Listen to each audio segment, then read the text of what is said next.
Amen. Notre Dieu est bon, comme cela a été dit. Notre Dieu est merveilleux. Bonjour à tous. Que la grâce et la paix de notre Seigneur Jésus-Christ soient sur chacun d'entre vous. Notre Dieu, c'est un Dieu qui se révèle sous une forme trinitaire, sous la forme de Dieu le Père, de Dieu le Fils et de Dieu le Saint-Esprit. Et il y a une communion entre ces trois facettes, entre le Père, le Fils et le Saint-Esprit.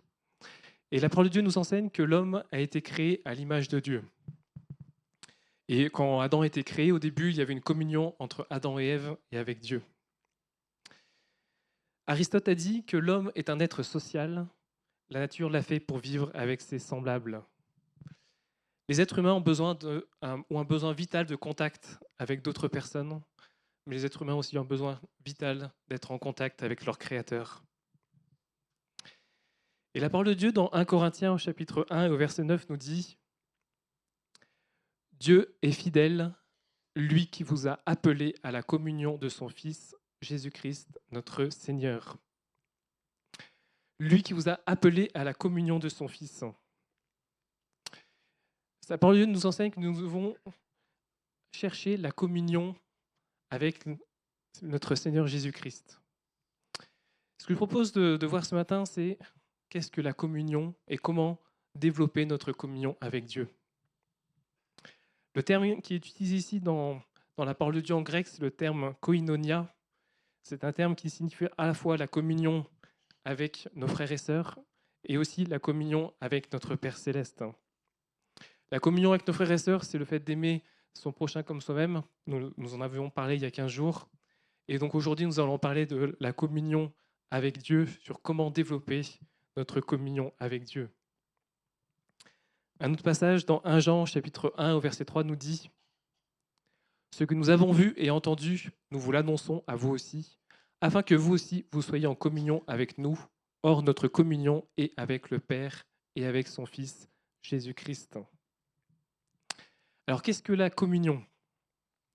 Si on prend la définition du dictionnaire, la communion, c'est une union, c'est un accord profond. C'est un accord profond, une sympathie entre des personnes, c'est l'union des chrétiens entre eux et en Dieu, fondée sur une communauté de foi. On parle aussi de communion pour un groupe de fidèles professant les mêmes croyances.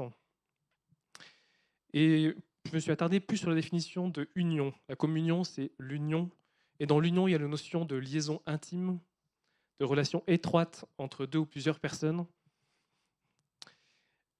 de façon à former un tout homogène ou à ne faire plus qu'un. La communion avec Dieu, il y a cette notion de ne faire plus qu'un avec lui. C'est le fait de se rapprochement de deux choses, d'éléments tendant à former un tout harmonieux. Une conformité de pensée, de sentiments, de volonté entre des personnes ou entre groupes. L'union, ne faire plus qu'un. Ça me faisait penser à ce passage de Jean-Baptiste qui dit qu'il faut qu'il croisse et que je diminue, afin que Christ puisse grandir en chacun d'entre nous. Et par rapport à la communion, il y a un personnage dans la Bible qui m'a marqué par rapport à la communion qu'il avait avec Dieu. Il s'agit de Moïse. Et je vous propose qu'on puisse prendre quelques passages dans le livre d'Exode qui nous montrent quelle communion Moïse avait avec notre Dieu. Lisons ensemble Exode au chapitre 33 à partir du verset 7. Il nous est dit « Moïse prit une tente et la dressa pour lui à l'extérieur du camp à une bonne distance. Il l'appelait tente de la rencontre. Celui qui voulait consulter l'Éternel devait sortir du camp pour se rendre à la tente de la rencontre. Chaque fois que Moïse sortait pour aller à cette tente, le peuple se levait et chacun se tenait à l'entrée de sa tente pour suivre Moïse du regard jusqu'à ce qu'il soit entré dans la tente. Dès qu'il y pénétrait, la colonne de nuée descendait et se tenait à l'entrée de la tente, et l'Éternel s'entretenait avec Moïse. Tout le peuple voyait la colonne de nuée se tenir à l'entrée de la tente, et le peuple tout entier se levait et se prosternait, chacun à l'entrée de sa tente. L'Éternel s'entretenait avec Moïse directement, comme un homme parle avec son ami. Puis Moïse regagnait le camp, mais son jeune assistant Josué, fils de Nun, restait dans la tente. Donc là, on voit dans ce passage la communion que Moïse avait avec Dieu. Là, il nous est dit dans ce passage que l'Éternel s'entretenait avec Moïse directement comme un homme parle avec son ami. Moïse avait une communication directe. Il parlait à Dieu et Dieu lui parlait. Et non seulement il parlait à Dieu, mais on voit que le lieu où était Moïse était rempli de la présence de Dieu. Quand Moïse venait à la rencontre de son Dieu, on voit qu'il y a la nuée qui descendait, la présence de Dieu qui était là, qui était sensible, qui était tangible. Et tout le monde qui était autour voyait que la présence de Dieu était là. Tout le monde voyait que l'Éternel était au milieu de cette tente de la rencontre et que Moïse était en train de parler avec son Créateur. Et je propose qu'on lise encore un deuxième passage dans Exode au chapitre 34, versets 29 à 35. Puis Moïse redescendit du mont Sinaï, tenant en main les 2 tablettes de l'acte de l'alliance. Il ne savait pas que la peau de son visage était devenue rayonnante pendant qu'il s'entretenait avec l'Éternel. Aaron et tous les Israélites regardèrent Moïse et s'aperçurent que la peau de son visage rayonnait. Ils eurent peur de s'approcher de lui. Alors Moïse les appela. Aaron et tous les chefs de la communauté revinrent vers lui et il s'entretint avec eux. Après cela, tous les Israélites s'approchèrent de lui et il leur transmit tous les commandements que l'Éternel lui avait donnés sur le mont Sinaï. Quand il eut terminé de parler avec eux, il se couvrit le visage d'un voile. Lorsqu'il se rendait devant l'Éternel pour s'entretenir avec lui, il ôtait le voile jusqu'à ce qu'il ressorte de la tente. À sa sortie, il communiquait aux Israélites les ordres qu'il avait reçus. Les Israélites voyaient que la peau du visage de Moïse rayonnait, puis Moïse remettait le voile sur son visage jusqu'à ce qu'il retourne s'entretenir avec l'Éternel. Donc dans ce passage, nous voyons que Moïse mettait un voile sur son visage pour empêcher le peuple de voir le rayonnement de la gloire divine sur son visage. Quand Moïse allait dans la présence de Dieu, quand Moïse prenait du temps pour parler avec son Dieu, pour être en communion avec lui, nous voyons que cela avait un impact sur sa vie tout entière, ça avait un impact sur son physique. C'était visible que cet homme était rempli de la présence de Dieu. À tel point que ceux qui étaient autour de lui étaient même effrayés, qu'il mettait du coup un voile sur son visage pour empêcher le peuple de le voir. Moïse avait une telle communion avec Dieu que quand il était dans la présence de Dieu, cela transpirait autour de lui, c'était visible, c'était tangible. On voyait que Moïse était rempli de la présence de Dieu, que Moïse était vraiment en communion parfaite avec son Père céleste. Et Nombre 12, versets 6 à 8, nous dit aussi, donc là c'est Dieu qui parle, il dit, écoutez bien mes paroles. Lorsqu'il y aura parmi vous un prophète, c'est dans une vision que moi, l'Éternel, je me révélerai à lui. C'est dans un songe que je lui parlerai. Il n'en est pas ainsi de mon serviteur Moïse, il est fidèle dans toute ma maison. Je lui parle bouche à bouche, je me révèle à lui sans énigme, et il voit une représentation de l'Éternel. Pourquoi donc n'avez-vous pas craint de parler contre mon serviteur, contre Moïse ? Donc là, c'est Dieu lui-même qui explique, qui parle bouche à bouche. Dieu parle bouche à bouche avec Moïse, ça veut dire que Dieu parlait de vive voix à Moïse. Et ce passage nous dit, juste avant que Dieu dit qu'il parle de vive voix à Moïse, il est dit juste avant, il est fidèle dans toute ma maison. C'est ce qui précède ce passage. Il est fidèle dans toute ma maison, c'est la phrase que Dieu dit juste avant de dire qu'il parle à Moïse de vive voix. C'est un peu comme si la fidélité de Moïse dans toute sa maison avait eu pour conséquence que Dieu pouvait lui parler de vive voix. Que Dieu se révèle à lui sans énigme. L'Éternel dit dans ce passage que, de manière générale, au prophète, il se révèle par des visions, mais pour Moïse, qui était fidèle dans toute sa maison, il lui parlait de vive voix. Est-ce que nous avons envie d'avoir cette même communion avec Dieu que ce qu'avait Moïse. Alors comment développer notre communion avec Dieu? Ce qu'il faut savoir, c'est qu'au début, Moïse, il n'a pas toujours parlé de vive voix avec Dieu. Au début, Moïse était éloigné de Dieu. Il a fait cette rencontre avec Dieu alors qu'il était dehors, et puis tout d'un coup, il a vu un buisson ardent, et donc c'est là qu'il s'est approché, et c'est là que Dieu a commencé à lui parler pour la première fois, en lui disant « ôte tes sandales, car le lieu sur lequel tu te trouves est un lieu saint ». Et ensuite, Dieu a commencé à parler à Moïse. Et après, nous voyons tout au long du cheminement de Moïse et du peuple hébreu que Moïse a passé de nombreux jours sur le mont Sinaï. Il était en train de passer du temps dans la présence de Dieu, à parler avec Dieu. Et petit à petit, la communion avec Dieu s'est développée.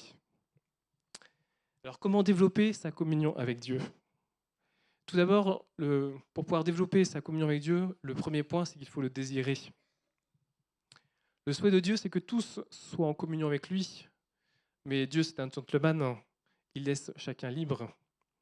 Pour développer sa communion avec Dieu, il faut tout d'abord le vouloir, il faut le désirer.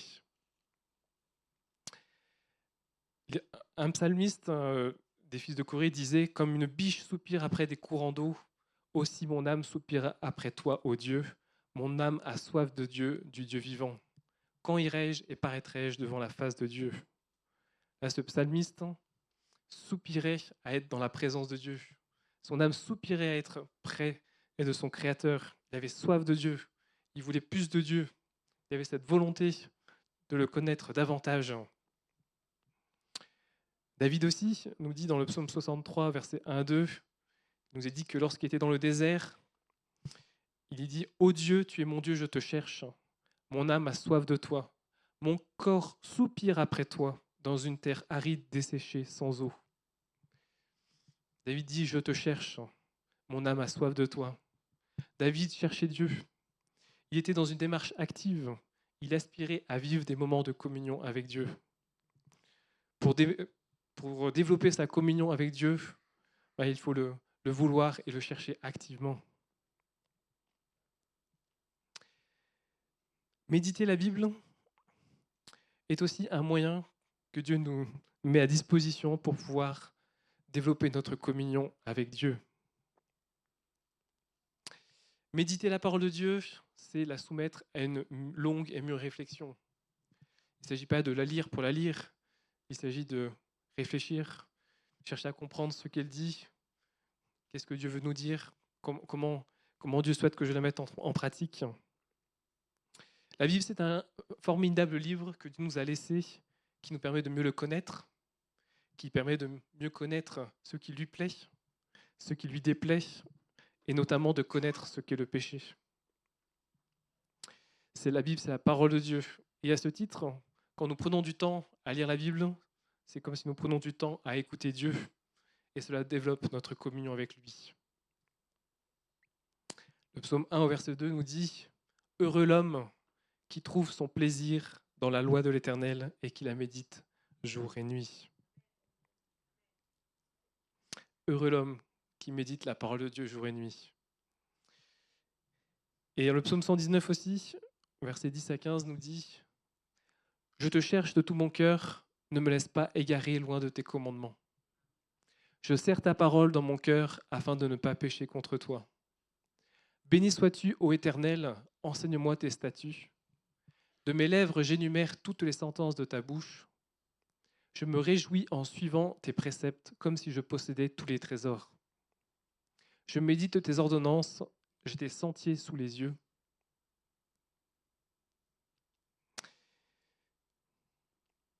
Je te cherche de tout mon cœur. » Le psalmiste cherchait à connaître les commandements de Dieu. Les commandements de Dieu étaient précieux à ses yeux. C'était un trésor.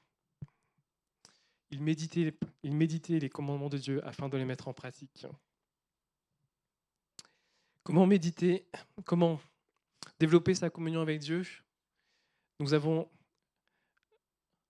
un moyen très pratique et très efficace qui est la prière. Jésus se lever de bon matin. Il nous est dit ça dans Marc 1, au verset 35. Il nous est dit que vers le matin, pendant qu'il faisait encore très sombre, Jésus se leva et sortit pour aller dans un lieu désert où il pria. Notre Seigneur Jésus, qui est notre modèle, se levait de bon matin pour prier, pour passer du temps en communion avec son Père. Prier, mais qu'est-ce que la prière? La prière, c'est tout simplement parler à Dieu et aussi laisser Dieu nous parler. Nous pouvons parler à Dieu comme si nous parlions à notre papa ou comme si nous parlions à un ami. À ce titre, nous pouvons lui raconter nos journées, nous pouvons nous raconter nos joies, nos peines, nos difficultés, nos besoins, nos aspirations, comme nous le ferions à notre père ou à un ami. Et par la prière, ce qu'il est important de savoir, c'est que grâce à Jésus, grâce à son œuvre à la croix, nous avons un accès direct auprès du Père. Il nous est dit cela dans Éphésiens au chapitre 2 et au verset 18. Il nous est dit, car par lui, donc par Jésus, nous avons les uns les autres accès auprès du Père dans un même esprit. Et 1 Timothée chapitre 2 versets 5 à 6 nous dit, car il y a un seul Dieu et aussi un seul médiateur entre Dieu et les hommes, Jésus-Christ, homme, qui s'est donné lui-même en rançon pour tous. Le médiateur, c'est la personne qui sert d'intermédiaire, de lien entre deux ou plusieurs entités. Ce verset nous explique que le seul intermédiaire qu'il y a entre nous et Dieu, c'est Jésus-Christ. Personne d'autre. Jésus-Christ est le seul médiateur entre Dieu et les hommes. Nous avons un accès direct auprès de lui. Et pour illustrer cette vérité, je vais vous lire une petite histoire qui s'est passée au cours de la guerre de sécession aux États-Unis. Donc, quand c'était entre 1861 et 1865.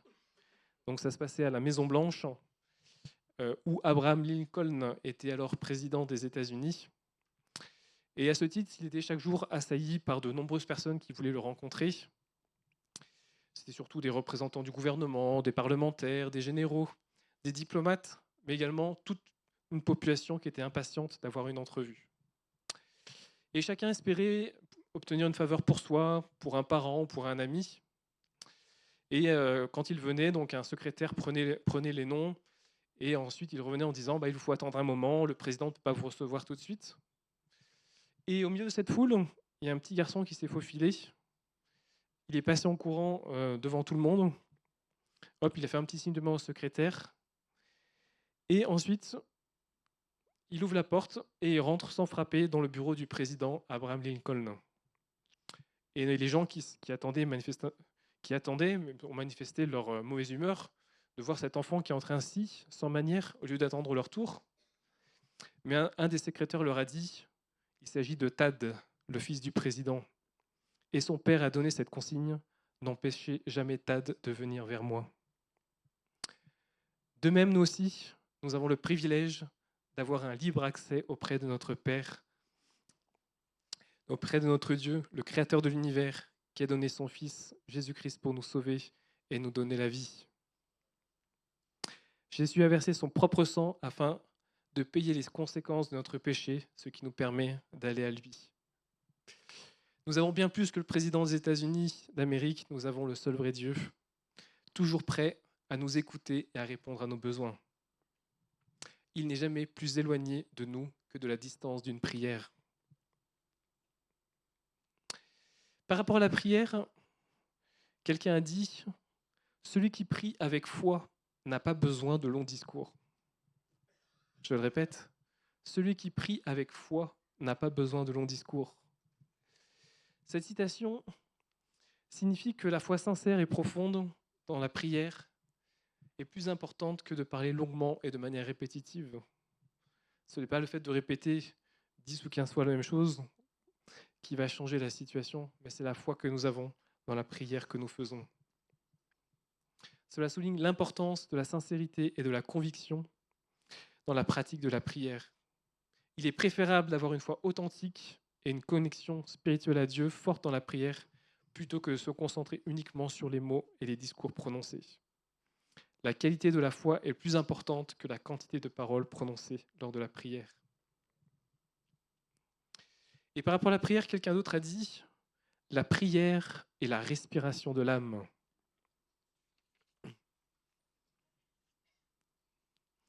Cette situation poétique imagée souligne l'importance de la prière dans la vie spirituelle d'une personne.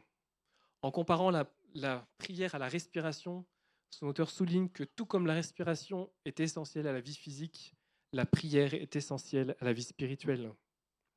La prière, c'est un moyen vital pour communiquer avec Dieu, de se recentrer sur lui et de nourrir notre âme. Comme la respiration maintient notre corps en vie, la prière maintient notre âme vivante et connectée à sa source spirituelle qui est Dieu. La prière, mais où prier ? Nous avons vu que Moïse priait dans la tente de la rencontre, ou également était en communion avec Dieu sur Mont Sinaï. Mais Jésus lui nous dit, dans Matthieu 6 au verset 6, « Mais quand tu pries, entre dans ta chambre, ferme ta porte et prie ton Père qui est là dans le lieu secret. Et ton Père qui voit dans le secret te le rendra. » Pour la prière, pour le culte personnel, Jésus nous conseille un lieu calme, à l'écart de toute distraction, comme par exemple une chambre qui est très appropriée pour cela. Comment développer notre communion avec Dieu ? La parole de Dieu nous dit que nous pouvons le faire en obéissant à ses commandements. Nous voyons cela dans 1 Jean au chapitre 2, versets 3 à 6. Si nous gardons ses commandements, par là nous savons que nous l'avons connu.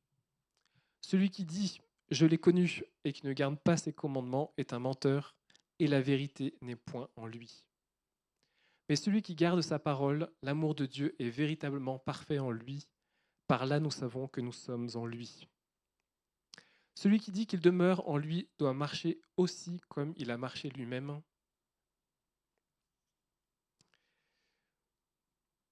Ou une autre traduction dit « Celui qui prétend qu'il demeure en Christ doit aussi vivre comme le Christ lui-même a vécu. » Plus nous, en obéissant au commandement de Dieu, nous montrons à Dieu que nous l'aimons, et cela développe la communion que nous avons avec lui. Notre Seigneur Jésus souhaite aussi que nous nous laissions transformer pour être toujours plus semblables à lui. Le désir de Dieu est que nous atteignions tous la stature parfaite de Christ. Et nous pouvons développer notre communion avec Dieu en nous laissant transformer pour être davantage semblables à Christ. Pour cela, je propose que nous lisons 2 Corinthiens au chapitre 3 au verset 18, qui nous dit « Et nous tous, qui, le visage découvert, contemplons comme dans un miroir la gloire du Seigneur, nous sommes transformés en son image dans une gloire dont l'éclat ne cesse de grandir. C'est là l'œuvre du Seigneur, c'est-à-dire de l'Esprit. » L'œuvre du Seigneur en nous, l'œuvre du Saint-Esprit en nous, c'est de nous transformer afin que nous atteignions la stature parfaite de Christ. Nous pouvons donc de ce fait nous poser la question, est-ce que nous avons changé depuis que nous avons rencontré Jésus ? L'œuvre que le Saint-Esprit veut faire en nous implique aussi un renouvellement des pensées. Romains 12:2 nous dit « Ne vous conformez pas au siècle présent, mais soyez transformés par le renouvellement de l'intelligence, afin que vous discerniez quelle est la volonté de Dieu, ce qui est bon, agréable et parfait. » Afin que vous discerniez quelle est la volonté de Dieu, est aussi transformé par le renouvellement de l'intelligence. Le monde dans lequel nous vivons, dans plusieurs domaines, il est appelé bien, ce que la Bible appelle mal, et vice-versa. C'est-à-dire que le monde appelle aussi mal ce que Dieu appelle bien. Prendre du temps dans la prière, prendre du temps dans la méditation de la Bible, nous apprend à discerner la volonté de Dieu, nous apprend à connaître ce qui est bon à ses yeux, ce qui est agréable et ce qui est parfait pour lui. Et cela vient rectifier, ça vient effacer les conceptions erronées que nous a enseigné le monde.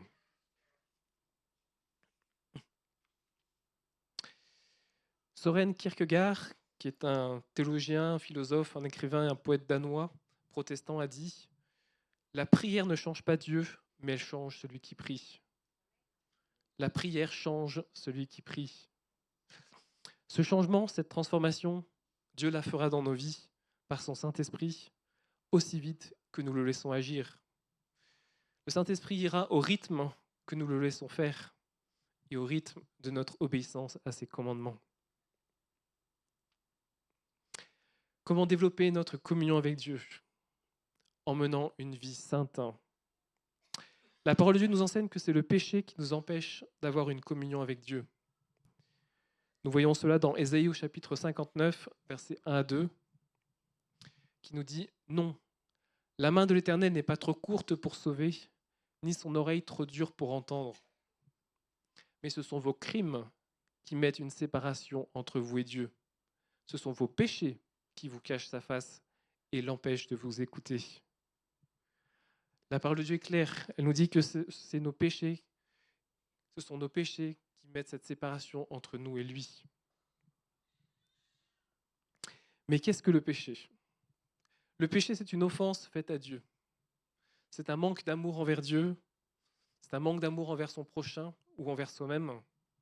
C'est une action ou une intention, voire une parole dite en toute liberté pour commettre le mal. Et il entraîne pour celui qui l'a commis un éloignement de la justice, de la vérité de Dieu qui est amour. Pour développer notre communion avec Dieu, le renoncement au péché est indispensable. En effet, Dieu est un Dieu saint et ne peut pas être en communion avec le péché. Dieu est un Dieu saint et ne peut pas être en communion avec le péché. Et pour illustrer cela, imaginons par exemple que vous avez une maison que vous venez juste de laver, qui est toute propre, et que quelqu'un arrive avec des bottes pleines de boue. Est-ce que vous pensez que vous allez le laisser rentrer dans la maison? Non, je ne pense pas. Avec Dieu, c'est pareil. Dieu, il est saint, il est sans péché. Et il ne peut pas être en communion avec le péché. C'est pour être en communion avec lui, nous sommes appelés à demander pardon pour nos péchés. La parole de Dieu nous dit, si nous confessons nos péchés, il est fidèle et juste pour nous les pardonner et pour nous purifier de toute iniquité. Et ensuite, il nous laissera entrer dans sa maison.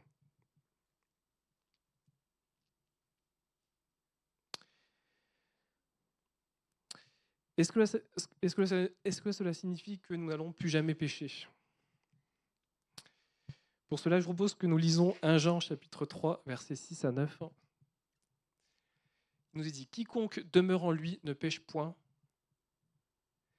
Quiconque pêche ne l'a pas vu et ne l'a pas connu. » Après, on va sauter jusqu'au verset 9 directement. « Quiconque est né de Dieu ne pratique pas le péché parce que la semence de Dieu demeure en lui et il ne peut pécher parce qu'il est né de Dieu. » Ici, il y a une notion de pratiquer le péché. Si nous menons une vie dans la sainteté, dans la sanctification, ça peut nous arriver de pécher, mais nous devons avoir le désir et demander l'aide de Dieu pour ne plus pécher et nous repentir pour le péché en comptant sur notre avocat qui est notre Seigneur Jésus. Mais par contre, nous ne pouvons pas pratiquer le péché, c'est-à-dire je sais que ce que je fais n'est pas bien aux yeux de Dieu, mais j'y reste, je persiste et je signe dans la même direction sans renoncer à ces choses qui sont un obstacle entre nous et Dieu. Et comme je le disais, donc 1 Jean 2, verset 1 nous dit que nous avons un avocat auprès du Père qui est Jésus-Christ. Si on lit le passage, il dit « Mes petits enfants, je vous écris ces choses afin que vous ne péchiez point. Et si quelqu'un a péché, nous avons un avocat auprès du Père, Jésus-Christ le juste. » Nous sommes appelés à ne pas pécher, mais si nous péchons, nous avons notre avocat qui nous défend.